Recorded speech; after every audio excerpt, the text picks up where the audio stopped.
Let us first pray before this morning word. Father God, we give thanks to you for giving us this time.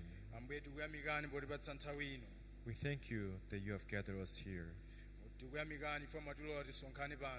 Lord, we just think that we come to worship you to church on Sunday. But if it's not your grace and your guidance, we cannot be here. Now we ask you that you guide us this hour. Lead us in your understanding of your words. We thank you for giving us this time. As we open our hearts and submit ourselves to you, Lord, we ask you that you will guide us through this word. We thank you and we pray all this in the name of Jesus Christ. Amen. Please give a little bit higher monitor volume. Let us first read the scriptures. Today, Hebrews chapter 9. Hebrews chapter 9 from verse 1. Hebrews chapter 9 from verse 1 to verse 15. If you found it, I would like to read.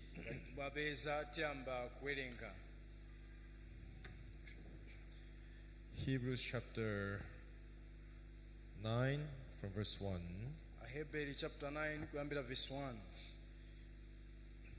Service in the earthly sanctuary. Ndipo chingakhale chipangano choyambachi chinali nazo zoyikika zakulambira m'malo opatulika pa dziko lapansi. For a tabernacle was prepared, the first part in which was the lampstand, the table, and the shewbread, which is called the sanctuary. Pakuti chihema chidakonzeka choyamba chija mmene munali choyikapo nyali ndi gome ndi mkate woonekera panja poyitanidwa malo opatulika. And behind the second veil, the part of the tabernacle, which is called the holiest of all, koma mkati mwa chophimba chachiwiri chihema chonenedwa malo opatulikitsa, which had the golden censer and the ark of the covenant overlaid on all sides with gold, in which were the golden pot that had the manna, Aaron's rod, and the budded, and the tablets of the covenant. okhala nayo mbale zofukiza zagolide, likasa la chipangano lokuta pose ndi golide, momwemo munali mbiya ya golide yosungira mana ndi ndodo ya Aaroni idaphukayo ndi magome a chipangano. And above it were the cherubim of glory overshadowing the mercy seat. Of these things we cannot now speak in detail. Ndipo mwamba pache akerubi aulemerero akuchititsa nthuzi pa chotetezerapo, za izi sitikhoza kunena tsopano padera. Now when these things had been thus prepared, the priest always went into the first part of the tabernacle, performing the service. Ndipo izi zitakonzeka kotero ansembe amalowa mchihema choyamba kosalekeza ndi kutsiriza kulambirako. But into the second part the high priest went alone once a year, notwithstanding the blood which he offered from himself and for the people's sin committed in ignorance. Koma kulowa mchachiwiri mkulu wa nsembe yekha kamodzi pa chaka, wosati wopanda mwazi mmene apereka chifukwa cha yekha ndi zolakwa za anthu. The Holy Spirit indicating this, that the way into the holiest of all was not yet made manifested, while the first tabernacle was still standing. Mzimu Woyera adziwitsanako kuti njira yolowa nayo ku malo opatulika sinaonetsedwe pokhala chihema choyamba chilili. It was symbolic for the present time in which both gifts and sacrifices are offered, which cannot make him who performed the service perfect in regard to the conscience.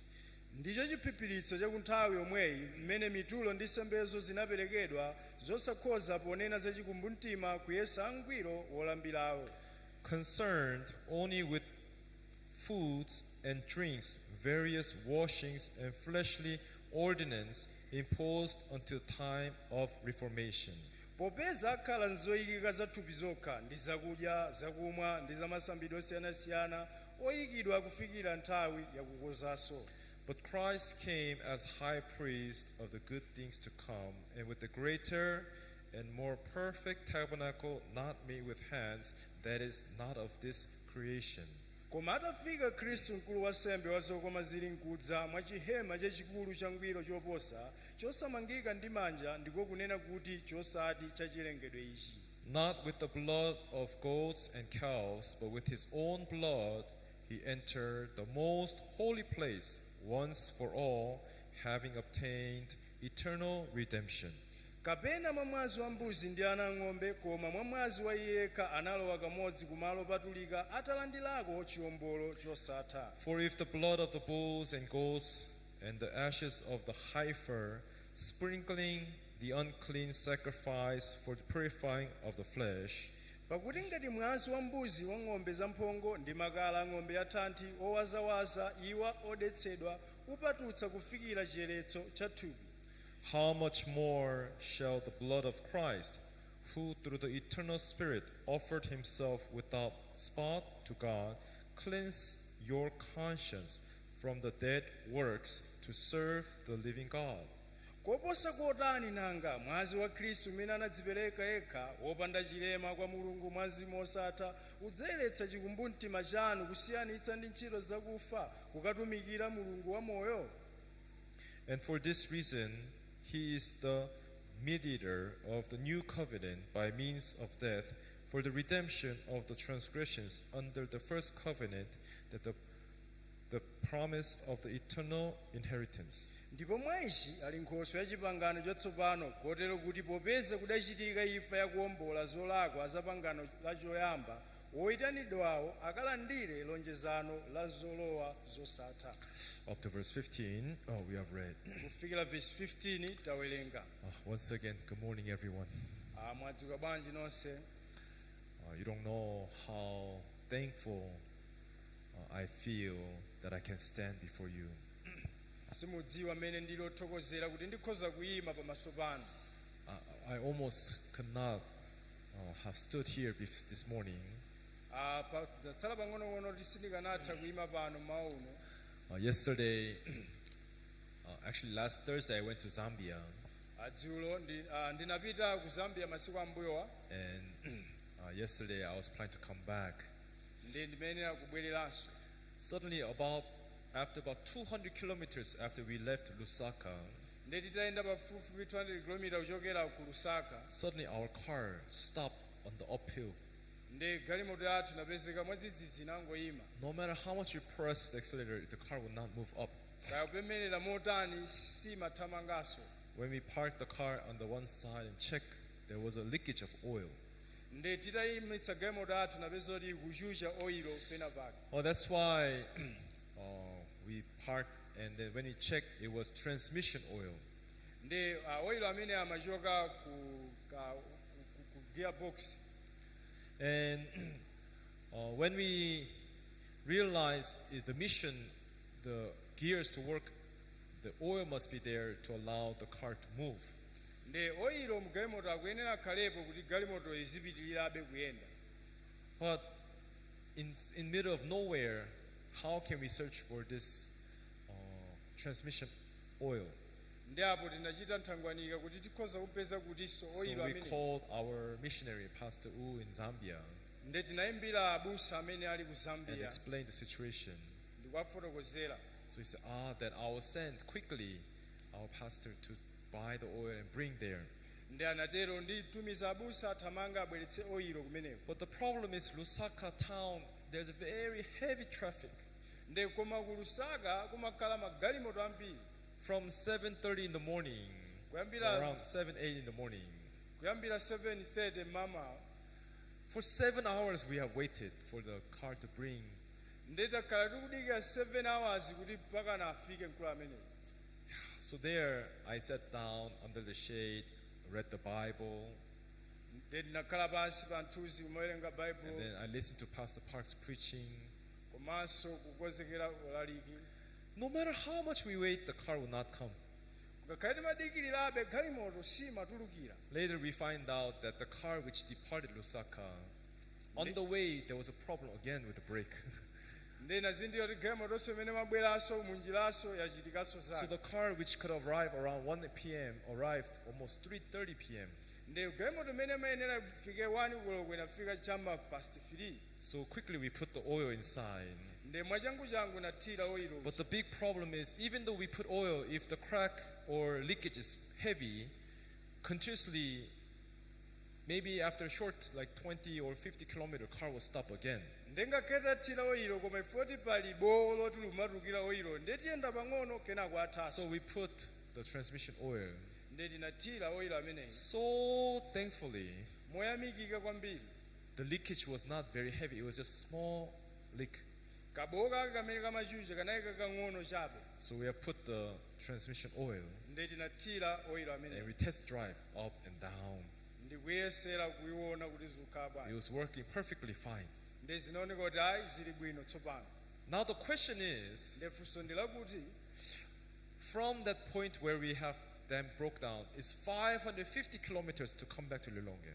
nde kuchokera pamene inaonongeka galimoto ndi 550 km kuti idzafika ku And Lilongwe. it's 200 kilometers to go back to Lusaka. Nde ndi 200 km ubwereranso ku Lusaka. So we were thinking, what should we do? Nde timaganiza Go back to tichitenji Lusaka tibwerere Lusaka or kapena come here to Lilongwe? tipite ku Lilongwe. Suddenly our deacon Saul, who went with me, said, Pastor, Nde adikoni Sowa ananena abusa. our visa as we entered, they only gave us 3 days. Nde visa yathu angotipatsa masiku atatu okha basi. What are you talking about? Akulankhulanso chani? Usually they give us for 30 days. Alimona ngati patsa masiku sati. Because of Corona period, I think they asked us how many. So you said 3 days, so that's why they stamped 3 days only. Nde chifukwa cha corona anatifunsa mukakhala masiku angati nde tinatatu nchifukwa So chakati. today is the last day.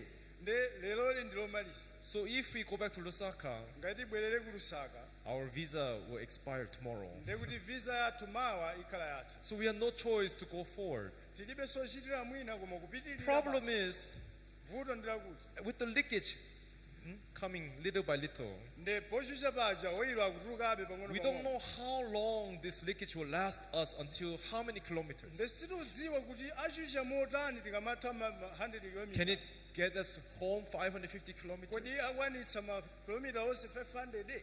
So from the moment we were thinking, Nde nthawi imene so timaganiza. thankfully one of our pastors Nde from mmodzi- our Zambia church, he mmodzi came with mwa abusa. one engineer. Nde anatipatsa mechanic wina. Yeah, the mechanic, he told us, I don't think it will last 550 kilometers. Nde amati afinki zitheka zikafika makilomita zonse. So if you go this way to Lilongwe, Nde mukapita ku Lilongwe. along the way there is a town called Nimba. Nde pali town ina otchedwa Niba. When you reach there, Mukafika pamenepo. you must buy another 5 liter of transmission oil. Nde mufunika mukaguleso 5 chigubu ya 5 liters cha oilo ameneyi. And then you have to fill it up again. Nde mufunika mukathireso. And then maybe you can reach to Chipata. Maybe. Nde mwina mukhoza kufika ku Chipata. So we were thinking, what should we do? Nde timaganiza tichite chani. Then I thought, at least if you reach Chipata, at least if we can reach to Chipata, Nde timaganiza kuti abwati takafika malo ameneyi. I thought I'll leave the console with the car and stay. And for me, I thought I'll cross border and come for Sunday service. Nde ndimatera kuti andikhoza kukasiya abusa ine kena kunyamuka. At least that's the only way, right? Nde imene inali njira yokhayo basi. So we were praying, God. So we departed. Nde timaganizira apemphera kena kunyamuka. After 7 hours of waiting in nowhere in the wilderness, Nde podikira ola kwanira 7 ngati mchipululu. we departed trembling in our hearts. Please, God, keep the fuel. Don't make it leak. Mitima yathu inayamba kunjenjemera kugwidwa ndi mantha azichitike But nchani. after about 50 kilometers, we stop and check inside. Nde kenako titenda 50 km inayamba Already sokuyang'ana. it's a lot of leak, and we checked the oil gauge. It seems it went down very much. Nde titaona nkuona kuti ayi zioneka ngati Problem zikuteka. is we cannot open and see inside, so we don't know how much has been leaked out and how much is remaining. We cannot go back. We cannot. Only way is just go forward to Lilongwe. Nde timapitirabe kuyenda tilibenso njira ina kuti tibwerere asiziteka tikungofunika So tizipita. our first target, no matter what, let's just reach to Chipata.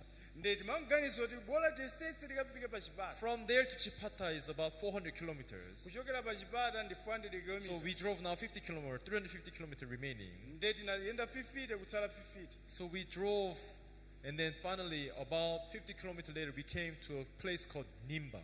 ndeti titayenda nakafika malo ena otchedwa Niba So we went around checking ndeti mayang'ana all the petrol stations. ma filling station kuyang'ana But these petrol stations, nobody has transmission oil, auto Ndi- transmission oil. ma filling station amenepa analibenso ngakhale oil Only amene. engine oil, brake fluid, like things like this. kumangopezeka oil wa engine brake fluid ndi zina But zotero auto transmission fluid, there's nobody who has. koma oil wa mu gearbox samapezekamo But the last fuel station said, ndi filling station yomalizira just next to fuel station, there's a small shop. Why don't you call there and check? ndi amatero kuti mukapita pa shop inayo mukayang'ane kukhangati So we went and checked. ndeti napita ndikuyang'ana That already is past 6 p.m. Now 6 p.m. The sun was going down. It's getting dark. ndenali chamma 6 ndikuti dzuwa lapitanso But when we went to the small shop, nditafika pa kashopu kakang'ono aka yeah, we saw that the auto transmission fluid was there. ndeti naona kuti oil ameneyi alipo We were so thankful. Brothers who are guiding, guide to this side. This side's many empty seats here. Yes, sorry. Oh, look. Yes, thank you. So that's why we took the transmission fluid. But the problem is we don't have any money. nde tinatenga fluid ameneyi komano vuto tinaibe ndalama Only money we have with Zambia kwacha is about 60 Zambia kwacha, which is about let me say about 300 kwacha, Malay kwacha, 200 kwacha. ndi ndalama imene nayo ndi 60 ya ku Zambia imene ndi 300 But I have a credit card, I have Visa card, so I said, can you take this Visa card? nde ndinali ndi visa card kuti mukhoza kuchotsera uku This one here, nowhere in this town you can use Visa card. unoku palibe umene mukhoza kugwiritsa ntchito card imeneyi Maybe petrol station, maybe, he said. So let's go and check. So we went to petrol station. nde mwina pa filling station ten tikayesere But even the biggest petrol station in that small town, they say they don't have the Visa card system. nde ngakhalenso pameneponso mkatauni kakang'ono analibenso system yoti akhoza kulowetsa card imeneyi What should we do now? ndiye titani pamenepo But suddenly someone said, why don't you check inside the bus depot? There's a small ATM machine. nde wina anatero bwanji osakang'anapo pali ATM machine So we quickly drove to that. We told the owner of the shop, don't close, don't close. Okay, wait, don't close. nde tinamuwuza munawo ka shop usatseke tubwera And then we quickly rushed to the ATM. nde tinapita pamenepo pa ATM kuthamanga So thankfully the ATM was working. nde mwachiyamiko tinapeza kuti But the problem is we don't know if my credit card will work. koma simadziwa kuti koma khadi yangayi igwiradi ntchito So I put inside. nde ndinalowetsa So thankfully it worked. moyamikika So we draw 300 Zambia kwacha. nde tinachotsako It's about 15,000 kwacha. 15,000 15,000. So we went back to the shop. We gave nde 15 tinapita money, kushopu and he kukapereka gave us the oil. nde anatipatsa oil uja So we put inside the car. nde 5 liters. kuliza Now problem is we have come 100 kilometers. Still just to Chipata 300 kilometers, to Lilongwe 420 kilometers remaining. nde makilometers amene atsanawo pafupi 400 chakuti kilomita likafike kuliro So I told to Deacon, let's drive as smooth as possible so that the leakage is small, so that we can reach as far as we can with the first oil we have put inside. nde nauza adikoni kuti tiyesetse kuyesetsa yendetsa bwino bwino kuti tikafike ndi oil amene tathirazo So we drove. nde tinayendetsa After another 50 kilometers, nde titayendanso 50 kilometers zina we can see the car little by little shaking. nde kuva galimoto kuveka ngatiso We drove 150 kilometers until now. We drove until now 150 kilometers. nde tayenda 150 kilometers But already little by little the car is shaking. koma pang'ono ndi pang'ono galimoto ikudumula Especially uphill. kuti tikwere You know mokwera the fuel tank, if it's going straight, the tank also is like flat. But if it's going uphill, the tank goes back, so the oil goes back down. So in front, where there is a sensor, it's not sensing it's having fuel. So that's why the more uphill we're shaking. nde ukamakwera oyiloja makangata wambira mbali imodzi nde sesa imene maona kuti zikutheka ikukhala ngati So sikulandira we oyilo. prayed, God, please stop uphill road. Please give us downhill road. nde timaganiza kuti tikuyenera tiyime kapena mwina apo pakhoza kukhalapo tsetsereka choncho. But all the way from the point where we came to Chipata is only uphill, only uphill, uphill, nde uphill. ngakhale timayenda apezeka potsetseka sipakuoneka mangokwera So basi. later we drove 60 kilometers, Did 50 you kilometers, 60, 40 kilometers. Kote So even now the trucks are passing us by. ngakhale zina choncho koma zinthu zimakhabe zivutirabe. So later we drive, and then finally we somehow made another 50 kilometers. nde timaganiza kuti amwina tiyendenso 50 km zina. And we drove almost now to a place called Katete. nde tinayenda mpaka nokafika pamalo ena amene atchulidwa. So if we go more now, probably the car will damage. Let's pull over at the petrol station. nde titafika pamenepo tisetse tikafike ku filling station. When we pulled over, nde titayenda open our bonnet, titayitsekula bonnet and then take out the oil to check the transmission oil. ndikuona kuti oyilo alimo ochuluka bwanji.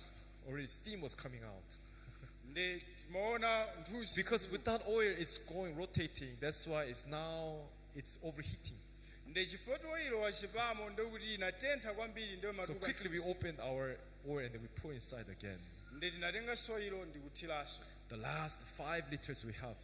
ndekuti tayenda hafu yoyambirira ichi. So we put 4 liters inside ndikuthiranso yotsala ichi. and left the 1 liter remaining. ndikutsala ndi 1 liter.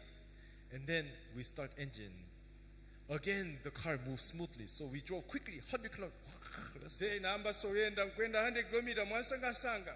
Somehow around 9:30, around 10 p.m., we reached to Chipata. nde chamma 9 kapena ma 10 Already tinafika everywhere kuchipata. we look around, all shops are closed. It's dark in the night. nde kufika pamene mashopu osatseka. So what should we do? Should we just stop the car and sleep here? nde tikhale pano tigonepo mpano Or should we continue? kapena tipitirire. Problem is we don't know what is remaining inside the oil. nde vuto sitikudziwa kuti watsalamo chuluka motani oyilo. Pastor, let's just go. tingoyima pano. So we quickly rushed to the border. nde tina mwasangasanga. We ran to the immigration. Please, fast, fast, fast, fast. nde tinafika kwa mkulu Why? ulimuzi chonde To tithandize. save even 1 drop of oil, we have to do quickly so that we cross.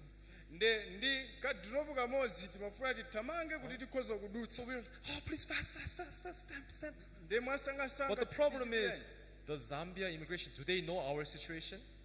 nde aku Zambia ife So sakutidziwa. it's 10 p.m. Oh, officer, come out slowly. And he stamped the passport and give to us. nde officer amene wapa boda apa akungodzuka monyinyirika chifana Now for our lintulo. car, we need to get customs clearance. So we ask, custom officer is not in his desk. nde kufusaso amaofisa abazioneka Oh, where's the custom officer? Where's the custom officer? ndakufufuza munthu oti atithandize. Wait, I'll call him. Let me find him. So he went around searching. dikilani pang'ono ndimuyang'ane. Think about it. For us right now, our hearts are burning up right now because of time. nde ife mitima yathu ili mwamba chifukwa cha nthawi itachedwa. But Wina so akupanga slowly, the Zambia immigration officer, custom officer, slowly came inside. nde ofisa akungoyenda see your pang'ono document. mng'ono mmene akufunira. Finally, they signed. nde kenako anasayinira. Okay, go. pitani. So we crossed Malawi side. nde tinadutsa kupita mbali ya Malawi. So we quickly get stamped and then quickly came to Mchinji. nde tina mwasangasanga tinaperekaso kenako ndikudutsaso. By the time we come into Mchinji, nde tafika pa Mchinji. somehow we felt a little bit relieved because at least we're now in Malawi side. nde mumtima mwathu tinamva kupepukidwa ifo bolani tafika ku Malawi. So should I call brothers to come at this night? nde tipite ku Malawi usiku uno.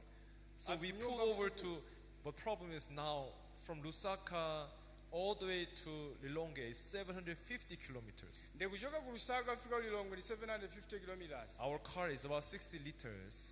nde galimoto yathu ndi imayenda ndi So 60 usually we have to fill in when we come to Mchinji, at nde least a little tikafika bit. pa Mchinji tikuyenera tithireso mafuta. But we went to all the petrol stations, no fuel, no fuel, no fuel. nde kufika ma filling station onse akungoti palibe Even the mafuta. last petrol station we stopped, Puma, They said no fuel. ngakhalenso filling station omalizira akuti Now kulibenso problem is it's not only the auto transmission oil. Even petrol is not enough to reach to Lilongwe. nde sinkhani ya oyilo ekhayi tsopano koma ngakhalenso petulonso sokwana kafika Lilongwe What should we do? tichite chani Let's just go. tizingopita So we took out the last 1 liter of transmission oil nde tinatenga 1 lita yatsala ija ya oyilo and we put inside. ndikuthira God, with this 1 liter of transmission oil, nde mulungu ndi 1 lita ya oyilo and with maybe about, I don't know, maybe we have about 5 liters remaining, 6-7 liters of fuel remaining in our car. nde tili ndi 5 kapena 6-7 ya God, petrol help us to reach to Lilongwe.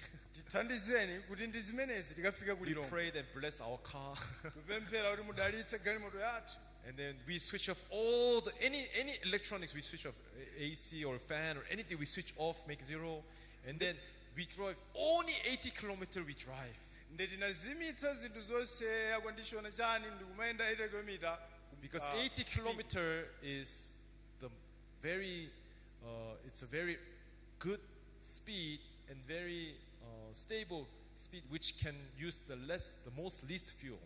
nde 80 km per hour ndi speed imene isimadya mafuta kwambiri So we only 80 kilometers. We start to drive from Chinchi. nde timayenda 80 km per hour kuchokera But the Mchinji problem is from Chinchi to come to Lilongwe, I did not know there's so many police roadblocks. nde kuchokera ku Mchinji kukafika ku Lilongwe ndotinso lizochitikaso zambiri Why so many? I couldn't understand. nde chifukwa chani apolisi ambiri Because every time we stop, police officers, they walk slowly. nde ungoyenda kuyima apolisi Oh, where are you going? Ah, Lilongwe. muli bwanji Oh, open the window. Let's see what you have inside. Oh, Segulani quickly, window, see, we tione have kuti nothing. chani Okay, where are you coming from? muchokera kuti Oh, Lusaka. muchokera ku Did you Lusaka get stamped? Let me see your passport. tione passport yanu I open the page. Here, TP, here. iyi wonani apa iyi wonani And then after, okay, what about yours? Give me yours. ananga uyo banji tionetse Here, yanu TP. kuchotsaso Okay, mwasangasanga kupereka check around the car going around. kuzungulira kuyang'ana galimoto kuiona Okay, go. kazipitani Like that, 4 times we have stopped police. nde maulendo kwenye afota khati kuimitsidwa ndi apolisi mwa I'm njira sorry to say this to police officers, but that time I really hated them. pepani pokamba izi koma no Of ndinadana course, they're doing their job, but right now, we have to quickly reach before the car stops. ndengakhala amagwira ntchito yawo koma ife timaganizira za oyilo akushusha ukuku Yeah, later, from 70 kilometers, we start checking. 70, 60, nde tinayamba kutsika 50 80 Pastor, 70 60 Deacon, only 50 kilometers, please, God, 50 kilometers, 50. nde unatsa 50 kilometers nkwamba upemphera mulungu tithandize 40, 40 35 kilometers remaining. 35 kilometer yatsa God, please, just 35 more mbuye kilometers. tithandizeni likhozo kafika Yeah, like that, we prayed. mwachoncho napemphera Finally, we entered into Lilongwe. kenako unapesa kuti tafika ku Lilongwe And then now, as we come from Mchinji Road and coming into Lilongwe, nde pamene timachoka msewa Mchinji our kufika ku prayers Lilongwe now only just about 10 kilometers until we reach to church. tatsala ndi makilometers 10 kuti tifike ku church So as we came down from the central hospital roundabout, coming up to city center, turning the youth drive, and as we come down, nde tinazungulira central roundabout city center kenako mwabwera kuno in front of the sanctuary, as you know, the road where the bridge goes down and then goes up to the robots, right? nde pena pake pa central kamayenda pamakhangali palowa kenako kukwera chonchi By that time, when we were going uphill, car. nde pamene timatsika chonchi galimoto ije mayambanso kudumula So we see that there's no cars, so we did not stop at the robots purposely. Well, using the impact, the speed, we quickly turned and then we turned to youth drive. And then now it's flat again, right? nde chifukwa cha mmene panalili tinagwiritsabe ntchito mphamvu yake galimoto ndikuyenda ndi The speed biggest challenge is nde vuto inali kuti Kamuzu Institute Road uphill. khani pakamuzu institute chitunda chimene chichi That time, we always blame there's sometimes trucks as they're coming uphill. We see often trucks stop. in the uphill here, right? ndende zambiri matraki amayima pamene paja Always blame, ukamabwera. why they bring such car and then block the road and make traffic? I always blame them. ndifa chani akuyimitsa galimoto pamene pamatseka msewu amapangitsa kuti magalimoto But for the azindana first time, my heart, koma kuyambirira mtima mwanga I understood. Yeah, we are friends. Huh? We are in the same position. Yeah, I could understand why cars stop on the uphill. ndekomano koyamba ndinamvetsetsa nchifukwa chake nawonso amayima inenso ndili munyengo For the yomweyo first time, I have become counter partners with truck drivers. ndi apoto ndinakhala limodzi ndi As we come driver uphill, now we use the speed going down here and then past the bridge and going up here. Speed from 60 going down 50, 40, 30, later 20 kilometers. We came up. potsetsereka timayenda bwinobwino koma kena kufika pa mtunda 60 40 30 20 umayenda So we very slowly. pang'ono pang'ono Almost pang'ono like, pang'ono. I think if you walk, you can walk faster. kala ngati kuti utakhala kuti uziyenda Finally, we kuyenda came mwansanga up and then we reached. ndikena kuti tayikwera nzikoloka unoti zili bwino So we quickly turned to our dust road, came down. ndi mwansangasanga linakhota In the last uphill to come up. ndekenako atsalaso The chitunda very, very chimodzi last. chitunda chomaliza ichi So we came up ndi tinakwera and finally we reached to church. kenako tinafika kuno ku chechi We left 4 a.m. yesterday from Zambia. tinachoka mamawa 4 am We reached here 1 a.m. to koma kudzafika our ku church mochedwa kwambiri for 21 hours. tinaenda 21 hours Understand? kumvetsetsa Praying. What if the car stops suddenly? ndi timaganizira galimoto For tango 21 hours, our hearts were twisting and burning, and we couldn't endure. But finally, we reached home yesterday 1 a.m. mitima yathu ikusungunuka ikubva kuopsa ndi kuwawa komabe tinadzafika kuno kuchechi You don't know how thankful I am simudziwa mmene this morning to ndilothokozera stand before you. mawu uno kuyima pamaso pano Amen. amen Brothers and sisters, you think that you just come to church, abale ndalongo mukuganiza kuti mwangobwera kuchechi but thinking that I need to preach on Sunday, koma poganizira kuti ndiwene we took ndikalalikira that risk and came 21 hours from Lusaka ndikutenga chipsinjo chimenechi ndikuyenda to 21 hours stand kudzafika before you. ndikuyima pamaso pano You understand? kumvetsetsa So, Choncho. this morning, mawu uno you have to open your hearts. tikuyenera titsekule This mitima yathu 1 hour is What? not just any preaching. ndi 1 hour iyi ndiyochepa chabe It's Pastor Kim's 21 hours of suffering and toils and 1 hour imene sikungolalikira koma ndi that I have mavuto come here to amaola preach the word 21 before you. nde ndifuna ndilalike mawu amenewa kwa inu You understand? kumvetsetsa So listen carefully. nde mumvetsetse mosamalitsa Every now here we read Hebrews chapter 9. nde pamene tawerenga pa hebrew chapter 9 Today the title is The Heavenly Sanctuary. nde topic yathu ndionena kuti malo opatulika akumwamba Everyone, what is this book of Hebrews? ndi baibulo la hebrew kuti chani Everyone, many people, probably as you read our text today, what is this mean? What does this story is telling us? anthu ambiri akaona mawu amene tawerenga amati ndi chani chimenechi tanthauza chani Probably you cannot understand what this means. sangamvetsetse zimenezi But everyone, it's very simple. koma ndi zophweka kwambiri Now, today, many people don't like complicated things. They like simple things. anthu ambiri salola zinthu zosokoneza amafuna zophweka Why reading book is tiresome, but watching TV is fun? ndichite ntchito iyi bwanji yotopetsa koma kungoonera tv Interesting zophweka is, when in the night time we gather brothers, mission school brothers gather tonight. We read Bible. They open Bible after 2 minutes. nde nthawi zina madzulo timayitanana tenti tiwerenge baibulo koma 2 minutes amayamba kugona Right? sichoncho But tonight we'll show you movie. Yeah, koma for tikati 2 usiku hours. tionera movie 2 hours kuonera movie maso ali I have oyang'ana never seen anyone movie time. sinimaona wina aliyense amene When akugona watching movie, their eyes are like, wina aliyense ndi diso lake When reading Bible. lomwe akuona koma baibulo amakhala akusinza why? chifukwa chani Surely you are the children of the devil. inutu ndinu ana a satana inu We are the children of lie, Bible says. ndife ana abodza a You are satana born of your father, who is the father of lies. inu mwabadwa kwa atate wanu amene ndi odzala ndi mabodza Yes, everyone. ndi wina aliyense What Bible is trying to teach us, first thing, chani choyamba chimene Bible ifuna tiphunzitse we are If- not good. ife We are not good. ife sabwino konse We are evil. ife ndoyipa Understand? kumvetsetsa Now, there are many reasons why we are evil. pali zifukwa zambiri zimene ife ndoyipa Yes, you think that evil, Muganiza- wicked, muganiza Oh. kuti kuyipa people who commit sin, who steal, you think that this is evil, right? muganiza kuti anthu amene achita tchimo achita zoyipa nde But oyipa today, I'm going to tell you something that is an evil, wickedness, but a little bit different. koma lero ndikufuna ndikuwuzeni china chake chimene ndi choyipa chosiyanako Bible says that we are evil. baibulo kuti ife ndoyipa Yes, not only because we commit sins, yes, that too, but there is a reason why Bible says that we are evil. osati ife titangochita tchimo inde ndizoona koma palinso chifukwa china chimene baibulo linena kuti ndife oyipa You understand? tikumvetsetsa Yes, what does Bible consider evil?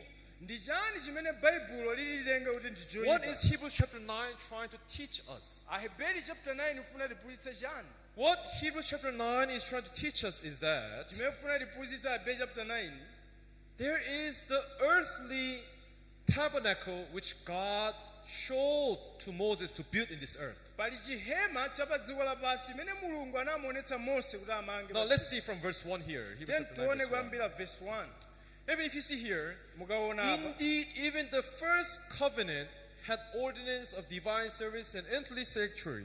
ndipo chingakhale chipangano choyambachi chinali nazo zoyikika zakulambira malo opatulika a dziko lapansi You see, God gave a divine ordinance. He appointed us to build the sanctuary in this earth. nde mulungu akusankha anthu kuti amange chihema pa dziko lapansi In the Old Testament, when this tabernacle was made out of tent, we call it tabernacle. nde chimene chikumangidwa mu old testament tipeza Later, kuti chihema during the time of King Solomon, he builds the physical now building, right? nthawi ya solomoni He chikumangidwa built it for 40 years, the temple of God. akuyimanga kwa zaka 4 So, the sanctuary, nde malo opatulika the temple of God, kachisi wa mulungu the tabernacle, chihema it's all same, one thing. zonsezi ndi chinthu chimodzi Understand? tikumvetsetsa So, how do we build this in this earth? mmene timamangira izi pa dziko lapansi God showed the vision nde mulungu anamuonetsa to masomphenya Moses kwa mose to build the earthly temple in this earth. kuti amange kachisi wa pa dziko lapansi Understand? tikumvetsetsa But when he showed the vision, he showed the original temple is not in this earth. It's where? nde anamuonetsa kachisi weniweni osati pa dziko lapansi koma ali kuti It's where? ali kuti It's in heaven. ali kumwamba Now, everyone, nde wina aliyense verse 2. verse 2 For the tabernacle was prepared, the first part in which was lampstand, table, shewbread, which was called the sanctuary. pakuti chihema chidakonzeka choyamba chija mmenemo munali choyikapo nyale ndi gome ndi mkate woonekera paja payitanidwa malo opatulika Now, these materials are exactly the same as in heaven that Moses saw and built on this earth. nde zimene akuzionetsa kwa mose zofanana ndendende zimene zili kumwamba Understand? kumvetsetsa But when these things were made, nde zinthu izi zitamangidwa problem was, vuto linali kuti this was verse 6. verse 6 Now when these things had been thus prepared, the priest always went into the first part of the tabernacle, performing the service. ndipo izi zitakonzeka kotero ansembe amalowa mchihema choyamba kosalekeza ndi kutsiriza kulambirako 7. 7 But into the second part, koma kulowa mchachiwiri now I'm just showing you the text first. I'll show you a picture soon, okay? Just follow along. ndikuonetsani zithunzi The high priest went alone once a year, not with the blood which he offered for himself for the people sins committed in ignorance. mkulu wa nsembe yekha kamodzi pa chaka osati opanda mwazi umene apereka chifukwa cha yekha ndi zolakwa za anthu Verse 8. verse 8 The Holy Spirit indicating this, the way into holiest of all was not yet manifested, while the first tabernacle was still standing. mzimu woyera wodziwitsa nako kuti njira yolowa nayo ku malo opatulika sinaonetsedwe pokhala chihema choyamba Now, chili chilili. let me make it easier. Nde ndifika pamenepo. Moses saw the vision of the heavenly temple, right? Mose akuona masomphenya a chihema chakumwamba. Is that right? Si choncho. Why was this temple required? Ndi chifukwa chani ichi chikuonetsedwa? Because this temple Chifukwa kachisi is the only place ndi malo okhawo where we can wash away our sins. amene tikhoza kuyeretsa machimo athu. So without the temple, Ndi tikabwera ku kachisi can we wash away our sins? popanda kachisi sitingachotse machimo athu si choncho. No. Zosatheka. Without the temple, we cannot wash away our sins. Popanda kachisi machimo So athu we must sangachoke. have the temple. Ndi tikuyenera tikhale kachisi. Everyone, don't misunderstand. Musasokonezeke. Church cannot be this temple. Ndi chechi iyi si Church is kachisi. just a gathering place. Chalichi ndi malo ongosonkhana. There were many high places or gathering places, but the true sanctuary is only one. Ndi pali malo osonkhana ochuluka komano kachisi woona ndi mmodzi basi. Understand? Tikumvetsetsa. So we call this earthly temple. Ndi tikuchitcha Now, kachisi wa dziko I have lapansi. prepared some pictures for you. Ndi ndakonzekera Let me zithunzi. see through the PowerPoint. Tione apa. But the problem is, Ndi vuto ndi lakuti with this earthly tabernacle, ndi chihema cha dziko lapansi there is one problem. pali vuto limodzi. Now, this is the image of the earthly tabernacle. Ndi chithunzi ichi cha chihema cha pa dziko Yes, it lapansi. just looks like that. In the wilderness, Israelites built it they tried to build the same pattern. Ndi muchipululu ana Israeli amapanga mofanana ndi mmene anachionera. Now, if you see, there is an outer wall and then there is some kind of a structure inside the middle. Ndi mukaona pali mpanda ndi palinso chanthu kena kake pakati. That inside tent is called the holy place. Ndi malo ankatiwo ndi otchedwa kuti malo oyera opatulika. You understand? Tikumvetsetsa. So inside that holy place, Ndi mkati mwa malo there's a opatulika first room and second room. ndi pali malo oyamba kenanso chipindanso china chachiwiri. Understand? Mukumvetsetsa. Next. Now, this is the little bit closer. You see that there is a pillar, golden pillars, and then Yep. there is also the curtain, which is blocking. We call this the veil. Ndi mukaona pali sanamira zagolide komanso chotsekera chophimba pamenepo. Next.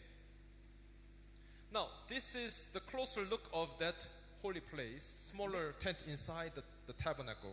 Ndi chimene ndi chitenti chimene chili mkati mwa tabernacle kumene kupezeka malo oyera.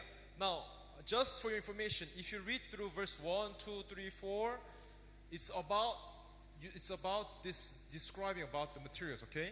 Ndi mukawerenga 1 2 3 4 ifotokoza za zinthu zimene zili mene. Next. Yes. So if you roll up this curtain, Ndi mukatsekula katani. if you go inside the here on the bottom left, to your left, bottom left, you see that's the first room. Ndi mukapita kumanzere kwanu musimo pali room So if you see yoyambirira. there is a lampstand, Ndi pamene pali choyikapo table nyali. of shewbread, Kati oonekera. and in the front there's an altar of incense. Komanso guwa la zofukiza. And then if you go into the second room, Ndi mukapita room inayo. so this room is divided two, first room and second room. Ndi pali room yoyamba kenako yachiwiri. If you go to second room, Mukapita yachiwiriyo. there is this on your right bottom corner, there is what is called the Ark of the Covenant. Ndi mukapita mkatimo muli likasa la chipangano. Now things are very complicated, but I'll just explain to you. Only one thing that you need to know from here. Zinthu zooneka ngati zotanganitsa koma chinthu chimodzi ofuna If you muone. want to wash away your sins, Ngati mufuna kuchotsa everyone, tchimo, wage of sin is what? mphoto ya tchimo ndi chani? Death. Imfa. Is that right? Si choncho. And God said, if you see Leviticus chapter 16 verse 11, Bible says, let's see, Leviticus chapter 16 verse 11, Tiye tione Levitical chapter 16 verse 11. Bible says that our life is in the blood. Unena kuti moyo wa nyama uli mwazi. Sorry, 17 verse 11, sorry, chapter 17 verse 11. Kale 17 verse 11. If you see here, Leviticus chapter 17 verse 11, Mukaona 17 verse 11. for the life is in the flesh, Popeza moyo wa life of nyama flesh is in the blood, uli mwazi. right? Si choncho. Everyone, if you want to live, you need to have what? Kuti mukhale ndi moyo mwene Blood. mukhale ndi chani? Mwazi. Right? Si choncho. And I have given it to you upon the altar to make atonement for your soul.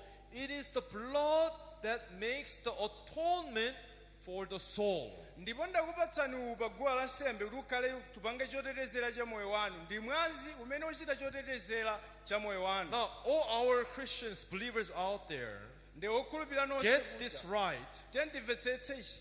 Can your prayers make the atonement for your soul? Kodi inu mukhoza kupanga njira yochotsa tchimo lanu? Can your confessions make the atonement for your soul? Mapemphero anu kuvomereza kwanu kuti angakhale chotetezera cha tchimo lathu? Can your tears and pleading, God, forgive me, do you think that your sincerity can make the atonement for your soul? Kodi muganiza kudzipereka kwanu kupemphera kwanu kungapange chotetezera cha moyo wanu? No. Ayi. Bible says wage of sin is what? Bible limpoto ya uchimo ndi Death. imfa. Secondly, Chachiwiri, to prove that death has been paid, kuti zionetse kuti imfa God said, yachitika. I want to see the blood. Mulungu akuti ndikufuna ndione mwazi. Understand? Kumvetsetsa. That's why God has been pointing this out throughout the whole Bible. Ndifa yake Bible afotokoza zimenezi. To wash away sin, there must be wage of death. Sin, death must be paid. Kuti chimo lichotsedwe pakuyenera apa chitike And imfa. to make the atonement for our soul, we need the what? Komanso kuti pange chotetezera cha moyo wathu tufunika chani? We need what? Tufunika chani pa The chotetezera? blood is what makes the atonement for our soul. Mwazi ndi umene umapanga chotetezera cha moyo Not wathu. fasting, not pleading, Osati kusala, not praying. kapena kupemphera.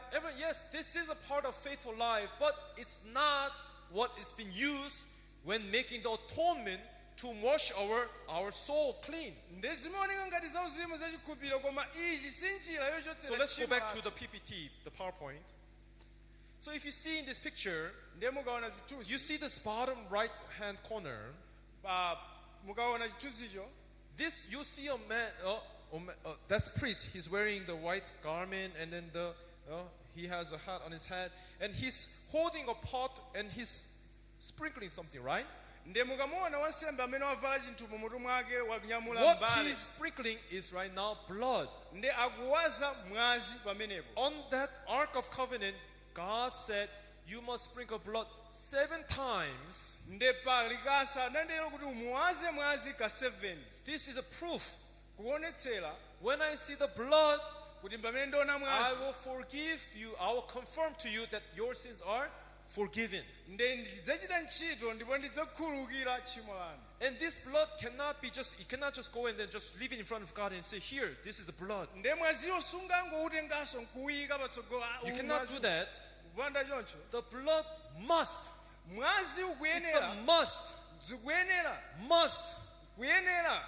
100% must be sprinkled on the Ark of the Covenant. Kwathunthu akuyenera awaze pa likasa la But now, chipangano.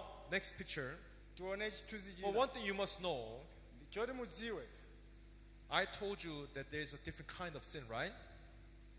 What is wicked in God's eyes? Kodi chimene ndi choyipa pamaso Mulungu Everyone, ndi chani? God has a standards of wickedness, right?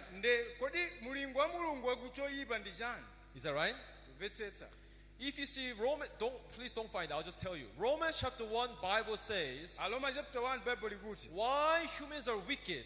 Chifukwa chani anthu ndi oyipa? Because humans are corruptible. Chifukwa ti anthu ndi ovunda. God is incorruptible. Anthu maganizo awo ndi ovunda. Everyone, why are we wicked? Chifukwa chani ndi oyipa? Why are we evil? Chifukwa chani ndi oyipa? Because we are corruptible humans. Chifukwa choti ife ndi anthu ovunda. Understand? Kumvetsetsa. The fact that we are corruptible. Ndi chifukwa choti ife ndi anthu Everyone, ovunda. now as we get older, what happens? We get wrinkly face, right? Gets wrinkles, right? Tikamakalamba timapezeka kuti Yes, you see, we are dying. ndi maso athu awa. Our young brothers and sisters, we don't know what is getting old right now, but wait and see. Achinyamata kukalamba simudziwa kuti ndi After chani. 10, 20, 30, when you turn to 30s, 40s, now you start to getting the wrinkles, digestion is not working, and then even running a little bit, get tired. Ndi mukamapita mukula muzapezeka thupi lanu lamba kusintha kuwinyika ndi zina zotero. Do you, right? Is there anyone who does not get old here? alipo amene sadzakalamba. We get old. Tonse timakalamba. You see, we are flesh. Chifukwa ndife thupi. We are corruptible beings. Ife ndi anthu oti Is there anyone who is alive here who does not die? Kodi alipo amene ndi wamoyo amene safa? What Bible says, Bible tichani? anything that is corruptible, Chinthu chilichonse chimene chimafa, God cannot accept, Bible says. Mulungu akuti sangalandire chimenecho. You understand? Tikumvetsetsa. Anything that is corruptible, God cannot accept. China chilichonse chimene chimafa. Now, Mulungu what sangalandire. Hebrews chapter 9 is trying to tell us, teach us, Nde Ahebreyu chapter 9 imene kufuna tiphunzitse. God made this earthly tabernacle, but the problem is, Mulungu akupanga chihema ichi koma vuto. not only our flesh that is getting old, Osati thupi lathu lokha limene liku. this tabernacle is also getting old. Komanso chihema ichinso cha padzikochi. It's wearing out. Chikuthaso chikupita You chikuonongeka. understand? Tikumvetsetsa. Not only this tabernacle, this earth is getting old. Osatinso chihema chokha ngakhenso dzikoso likupita Yes, kumapeto. right now, all the presidents, the head of states around the world, their biggest concern, climate change, right? Nde dziko lonse tikamaona zinthu zikusintha. Earth is getting warmer each year. Nde nthawi ndi nthawi pang'ono-pang'ono. Now they say by the year 2050, Nde amatero kuti pakufika zaka the temperature will rise about 3 point something degrees, 3.5 degrees more than now. idzafika filipo ntiyauti degrees So uchoka all pa. the ice that is frozen in North and South Pole, they say it will melt.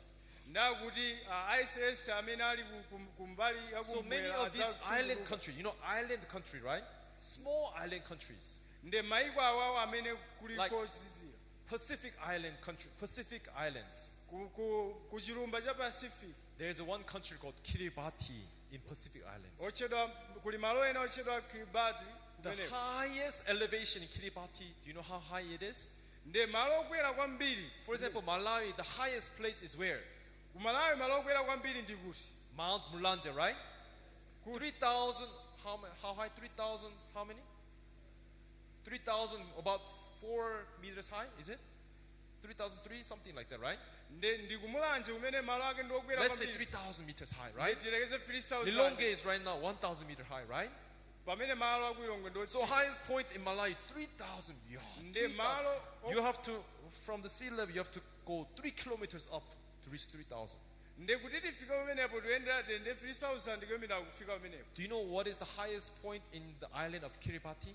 Nde malo Highest okwera elevation. kwambiri kumeneko. Highest elevation in the Kiribati country, it's island country called Kiribati. Highest point is 2 meters high. Nde ku Kiribati malo amene okwera kwambiri ndi 2 meters. How high? Kukwera 2 kotani? meter. 2 meters. So if you want to climb the mountain in Kiribati, Nde ngati mufuna kukwera ku Kiribati 1, 2 is finished. mungoenda 1 2. You have reached the highest point in Kiribati. Mwafika pokwera kwambiri. That's why they say, Ndifa chake amati. in the next 10 years, they say the Kiribati will sink inside the water. Ndakuti zaka 10 zobwerazi malo amene a Kiribati adzatsika adzalowa m'madzi. Everyone, you might not know, right now Earth is getting old and old and old. Nde simungadziwe koma dziko likupitanso Problem is, likutha. as you're driving car, petroleum, we drew out the natural resources, right? Petrol, gas, cores, mines. We collect everything.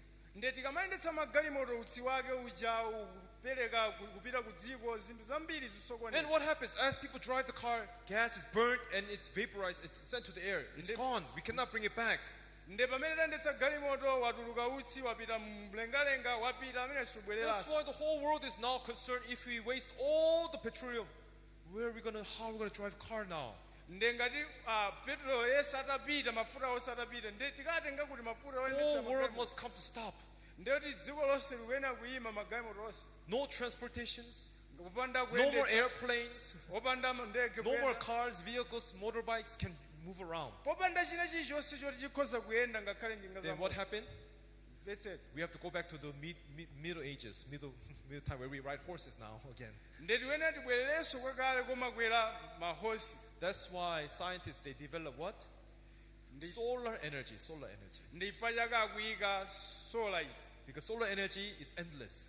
Chifukwa solar energy So now solar charging, solar driving, solar power. zoyendetsa za solar zogwiritsa ntchito za solar But zamagetsi. even that is not enough. Koma ngakhale zimene zonse Everyone, sizokwana. soon, little by little, the energy that is inside this earth is now being used up.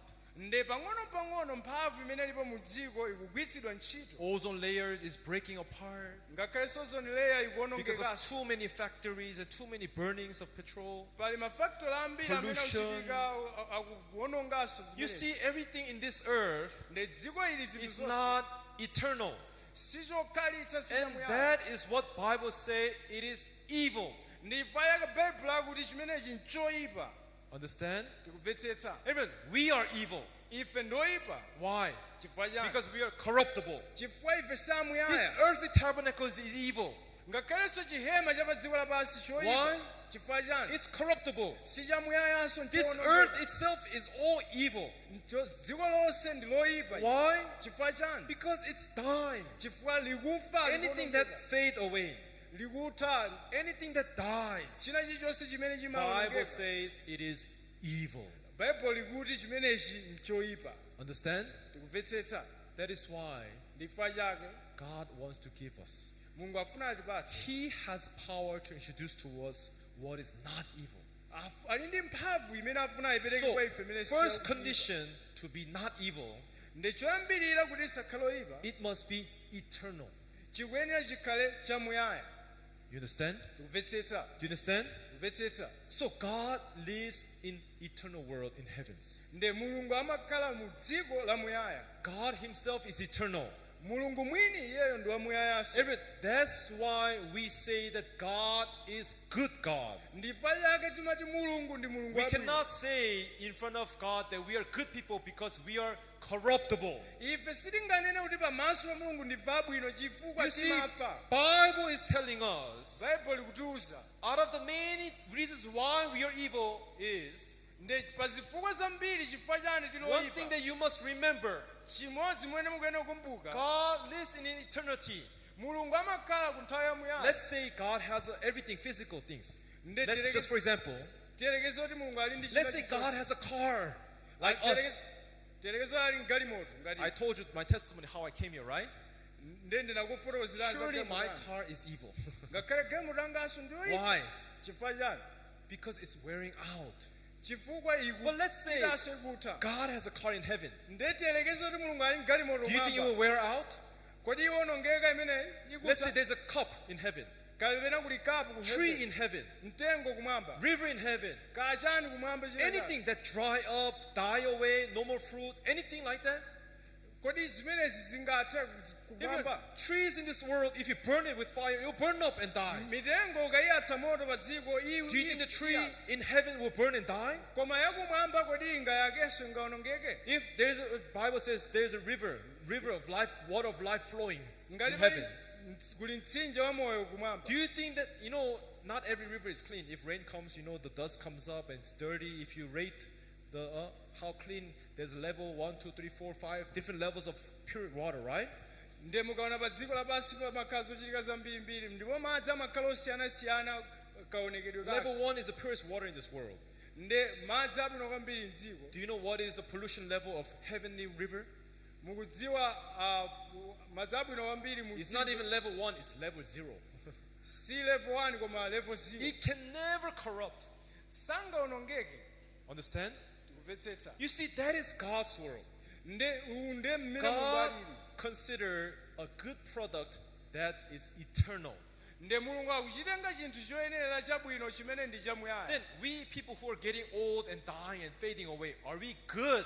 ife anthu amene timafa timaonongeka kodi ndife abwino God consider us as evil. mulungu akutitenga ife kukhala Then oyipa let's think about our salvation. ndetiye tiganizize chipulumutso chathu Salvation that fades away, Chip- that dies away. chipulumutso chimene chimafa Is that good salvation? kodi ndi Or chipulumutso chabwino is that evil salvation? kapena chipulumutso choyipa It's evil. choyipa So now let's say we need to now pay the wage of sin of death and sprinkle the blood in the Ark of Covenant to get the confirmation that we are clean, we are sanctified. ndetiyerekeza kuti kufuna tipereke mwazi mu chihema chimene chipalikasa But no matter how much you sprinkle the blood in this earthly sanctuary, koma mosalengera mochuluka bwanji tikuwaza mwazi pa chihema this cha can only padziko last for 1 year. koma no zingokhala chaka chimodzi Understand? So Kumvetsetsa. Bible says every year after year after year you have to give the sacrifice to God. Nde Bible nena kuti chaka ndi chaka kuyenera waza You kupereka see, it's nsembe. not enough. Nde kuti izi sizokwanira. It cannot be reasonable for the standard of God. Nde singafikire pa mulingo wake wa Mulungu. That's why Hebrews chapter 9 Ndifa chaka Hebrew is chapter 9. introducing to us, Ikutionetsa ife. look here people, Yang'anani kuno. God knows that it's not enough.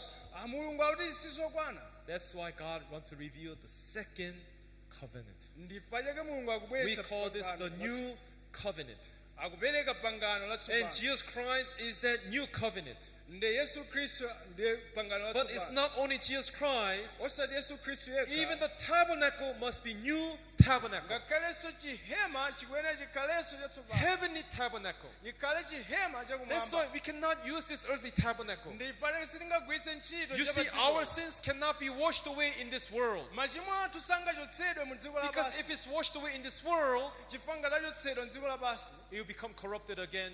Ndoti ikhala njira We yake must give our yakufa. sacrifice again. Ndoti tikuyenera apekenso We must sembe. sprinkle the blood in the ark of covenant again. tikuyenera tiwazenso mwazi kachiwiri. You understand? Tikumvetsetsa. Do you understand? Tikumvetsetsa. That's why God wants to make the eternal salvation using the eternal materials. Ndi chifukwa chake Mulungu afuna apange chipulumutso chamuyaya pogwiritsa ntchito zinthunso zamuyaya. Amen? Amen. Everyone, repeat after me. God wants to Munditsatire Mulungu give us akufuna eternal salvation akufuna chipanga chipulumutso chamuyaya using the eternal material. kugwiritsa ntchito zipangizo Once zamuyaya. again, God wants to Nditsatireni Mulungu give akufuna us eternal salvation kutipatsa chipulumutso chamuyaya using eternal material. pogwiritsa ntchito zipangizo zamuyaya. Our eyes must now settle upon what is this eternal material. Nde maso athu akuyenera ayang'ane tsopano zipangizo What zimenezi. is this heavenly things? Kodi zakumwambazo ndi ziti? Everyone, God wants to use these heavenly things themselves.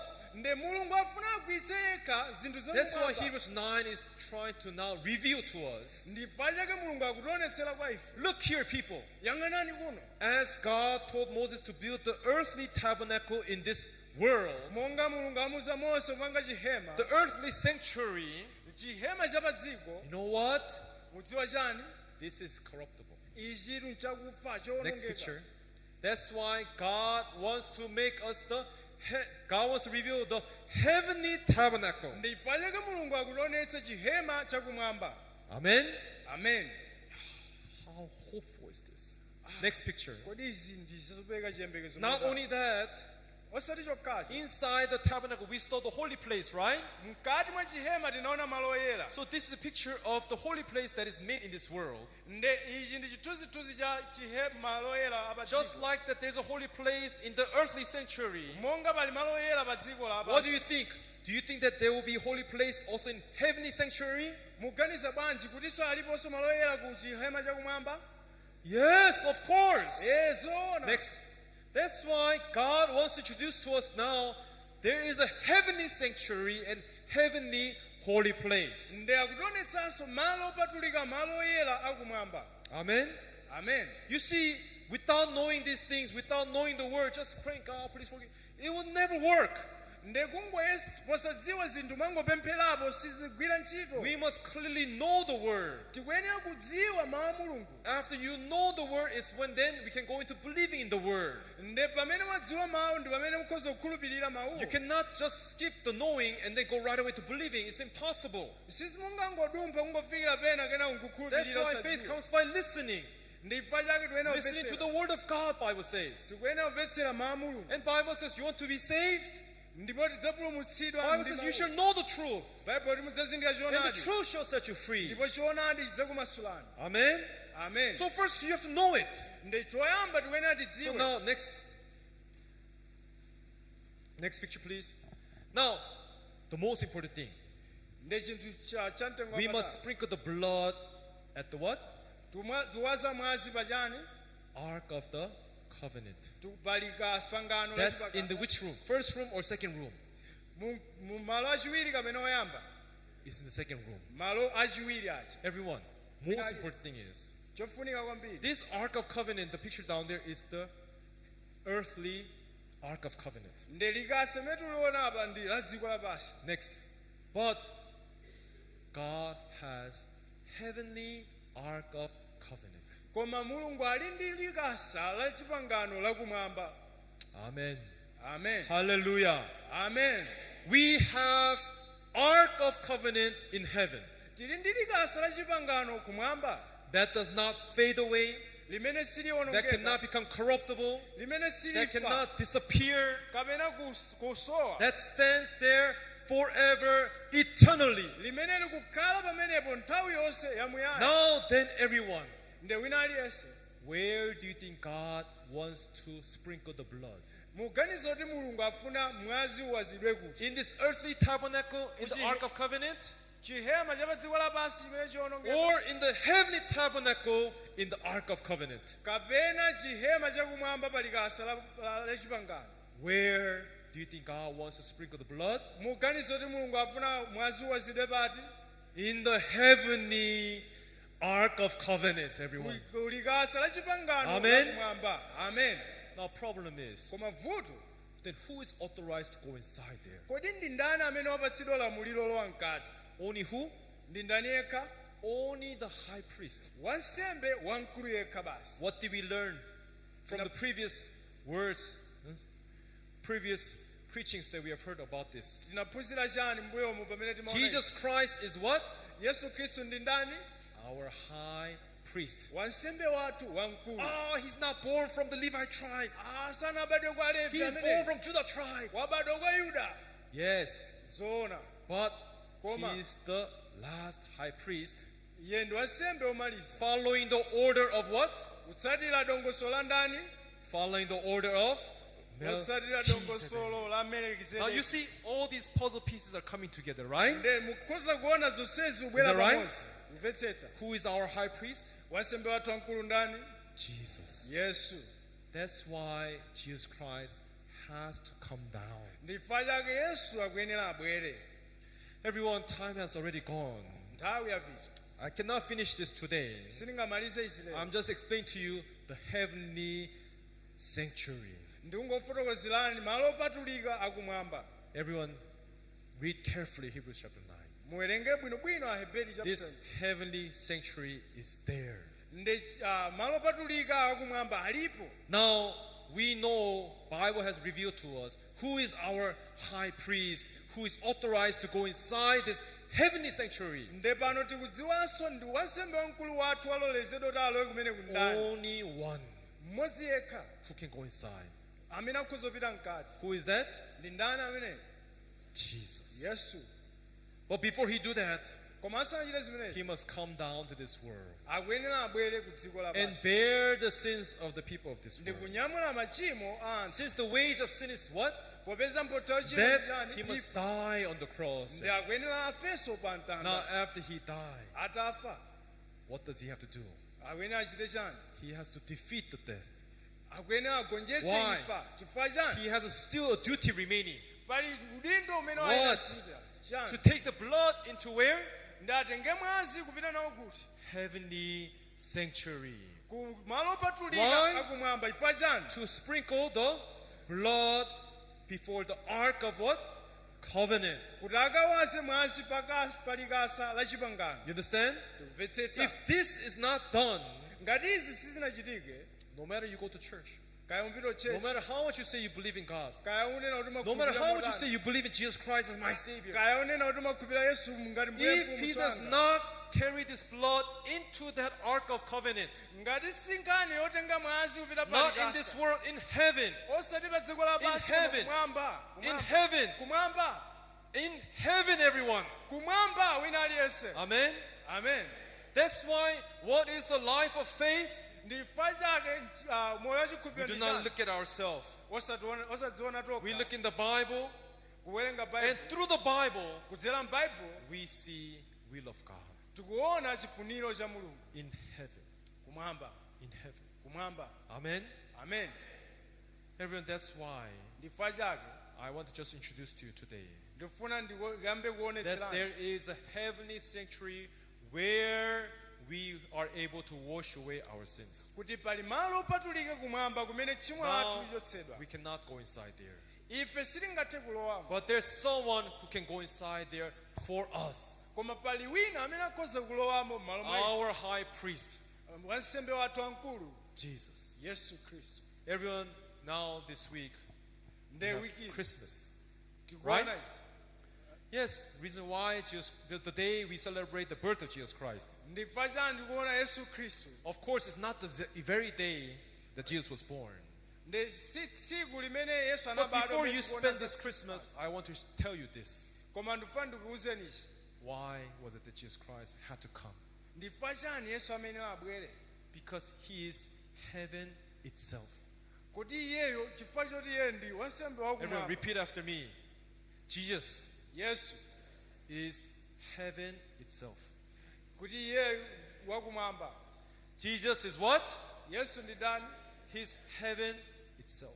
Iyeyo ndi kumwambako mwa njira ina. Where do we wash our sins? Ndikutiko kumene tichotse tchimo In lathu. heaven itself. Kumwamba. Understand? Mvetsetsa. Now, God has prepared everything for you. Nde Mulungu wakonza chilichonse cha inu. If you put your eyes upon you, Ngati mwika maso anu pa what inu. should I do? How should I pray? How should I worship God? How will I pray to God? How can I wash away my sins? Ndichite chani ndipemphere bwanji ndichotse bwanji machimo ndipemphere bwanji kwa You Mulungu. only think like this. Mukuganiza motere. Everyone, you are corruptible people. Apo tu Your mukungosokoneza. plans, your ways, your thought is all corruptible. Njira zanu maganizo anu What do you mean, zonsezi how can zakufa. I wash my sins away? Ndingachotse bwanji machimo anu. We are evil. Ife ndoyipa. We are not eternal. Ife We are samuyaya. not heaven itself. Ife si kumwamba. Are you from heaven? Inu ndi Anyone kumwamba. who is heaven? Kodi inu ndi kumwamba? No. Ayi. We are not even the heavenly material. Ife si We chipangizo are not the chakumwamba. heavenly sanctuary. Sitili malo patulika We are not the kumwamba. heavenly items, heaven itself. Sitili ife mzinthu Everyone, we zakumwamba. are from this world. Ife tachoka pa We are dziko. corruptible. Ife So ndofeka. don't look at yourself. Tisadziyang'ane tokha. Understand? Mvetsetsa. We want to give you eternal salvation. Kufuna tipatsane God chipulumutso wants to give chamuyaya. eternal salvation. Mulungu afuna apereke That's chipulumutso why you must chamuyaya. learn this Bible. Ndifa chake You must know this truth. tikwene uzindikira choonadi. Understand? Mvetsetsa. That's why you must know. This cannot be done in this world. Izi sizingachitike. You must know this cannot be done by my strength and power. Izi sizingachitike mphamvu za Mulungu. This can only be done Izi kozongochitika through Jesus Christ. kudzera mwa Yesu Khristu. Amen. Amen. Everyone, let's just look one more word before we finish. Tiyang'ane mawu amodzi. Verse 23. Verse ya 23. Hebrews chapter 9, verse 23. Ahebreyu chapter 9 verse 23. Let's read all together. Tiwerenge tonse pamodzi. Ready? Begin. Tiyambe. Therefore, Omwepo it was panafunika necessary kuti that the copies of the things in heaven should be purified with these. But the Koma heavenly zamwamba things zenizeni themselves ziyeretsedwe with better nsembe sacrifice zoposa than these. Amen. Amen. Everyone, we must be purified with what? Zikwena ziyeretsedwe ndi chani? Heavenly things Zinthu zakumwamba. themselves. If you don't know this, Ngati simukudziwa, you are not saved. ngati ndoti simuna If you don't know how to use the heavenly things themselves, ngati simukudziwa kugwiritsa ntchito you zinthu cannot say zakumwamba, you are saved people. simunganena kuti ndinopulumuka. We must see Tikwena tione heavenly things. zinthu zakumwamba. That's why God says, first seek what? Ndifake Kingdom kuti of God. Muyambe- And everything shall be added unto you. muyambe mwatanga ufumu wakumwamba ndipo zinthu But zonse today, zonjezedwa kwa many inu. people seek not heaven. Koma anthu lero What should sakufuna I zakumwamba. do? Anthu akuganiza Teacher, ndichite what should I do to inherit eternal ndichite life? chani kuti What should I ndichite do? mwamba? Ndipange chani? Is that first seeking a kingdom of God? Kodi umene ndikusakasaka That's ufumu why wakumwamba? you get nothing. Ndiye kuti apa silipeza No matter kalikonse. how much you worship God, how much years you serve God, you get nothing. Ndekaya mupembedza motani mutumikira motani palibe chimene mupeze. Everyone today, Lero lino let's remember one thing. tikhale chinthu chimodzi. We are evil Ife ndoyipa because we are not eternal. chifukwa sife amuyaya. Understand? Kumvetsetsa. And salvation Ndipo chipulumutso must be through what?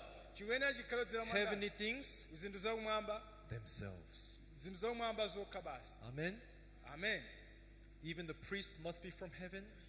Ngakhale wansembe ayina kukhala Even the kumwamba. Savior must be from heaven. Mpulumutsi wakumwamba. Even the sanctuary must be from heaven. Malo opatulika Even the akumwamba. Ark of Covenant must be from heaven. Likasa la chipangano Most akumwamba. important thing, the blood must be from heaven. Ngakhale mwazi ukhale wochokeranso kumwamba. Do you know this? Ukuona izi? If you have not heard of this, Ngati sitinaona izi. so sad and so sorry. Ngati sizichitika But- izi zomvetsa chisoni. Through our church, Koma kudzera God church. wants to deliver this gospel. Mulungu apereka uthenga uwu Lord, everyone, we should remember kuti wina aliyense akumbuke. what is Christmas. Kodi chamwanga It's the beginning of the heavenly sacrifice. ndi kuyamba kwa zinthu zakumwamba. Amen. Amen. Christmas was the beginning of God's heavenly plan, heavenly will. Christmas ndi kuyamba kwa plani chifuniro chake. During this cha Mulungu. Christmas, let us not just say, Jesus Christ, our Savior, person, I believe in Jesus Christ, I'm saved, and do not know about the heavenly things. Ndikungonena Christmas ayesu mpulumutsi anatipulumutsa koma sakudziwa zinthu zakumwamba. Let us really think about this. Ndetenti tiganizire za Jesus izi. Christ is heaven itself, Ndi Yesu Khristu ndiye kumwambako. using the heavenly things itself. Ndi iyeyo ndochokera kumwambako. Next time week, I'll explain to you more deeper about this. Ndi nthawi ina ndidzakamba mozamirapo zimene. Today, because of time, up to here, I'll preach. Chifukwa cha nthawi tilekeze pamenepo. Let's pray. Tenti tipemphere. Our Heavenly Father, God, Atate kumwamba, we give thanks to you for giving us this time. tikuyamikani chifukwa tipatsa nthawi ino. You are unveiling the Word of God to us. Mwatipatsa mawu kwa ife. You are revealing the secret of your holy plan, your holy will. Komanso mutionetsa zinsinsi za chifuniro chanu. Before your plans, before your will, we are so evil Pamaso popanda njira zanu ife ndife oyipa. because we are corruptible people. Chifukwa ndife anthu amene timafa. Not only that we are corruptible, this world is corruptible. Nga osati ife tokha ngakhalenso dziko The sanctuary in this world is corruptible. chilichonse pa dziko nchoyipa. Lord, let us turn our eyes away from ourselves. Nditithandizeni kuchotsa maso athu kwa ife We do not have this power of eternity. kuti tilandire mphamvu yamuyaya. That is why we cannot be saved through our own strength and power. Chifukwa ife sitingatumikire mu mphamvu zathu. Now let us set our eyes upon the kingdom of God. Tiyike maso athu kuyamba pa ufumu wakumwamba. We know that you will add everything unto us afterwards. Kuti mufuna kuchita chilichonse kwa ife. Today, anyone out there still who are trying with their own efforts, Pali ena amene akuyesetsa ndi mphamvu zawo lero lino. let them listen to this word and turn their hearts away from themselves and to focus to God. Atatha kumvetsa mawu awo ataye njira zawo ndi We kuyang'ana kwa thank inu. you and we glorify you for your precious word Tikuyamikani chifukwa cha mawu amtengo apatali. and your precious work and the plan, the will you have towards us. Ndi ntchito ya mtengo apatali ndondomeko ndi chifuniro chanu pa miyoyo yathu. We believe that you'll guide us through until the end. Tikukhulupirira kuti mutitsogolera. We thank you for giving us this time. Tikuyamikani potipatsa As we nthawi. pray for your grace and mercy to everyone who is here and listening out there. Pamene tipemphera chifundo chisomo chanu kwa ena aliyense amene As we give akumvetsera. glory and thankfulness to you, we pray this. Ulemu ndi chiyamiko tipemphera izi. We have prayed in the name of Jesus Christ. Tipemphera mu dzina la Yesu Khristu. Amen. Amen. Thank you. Let us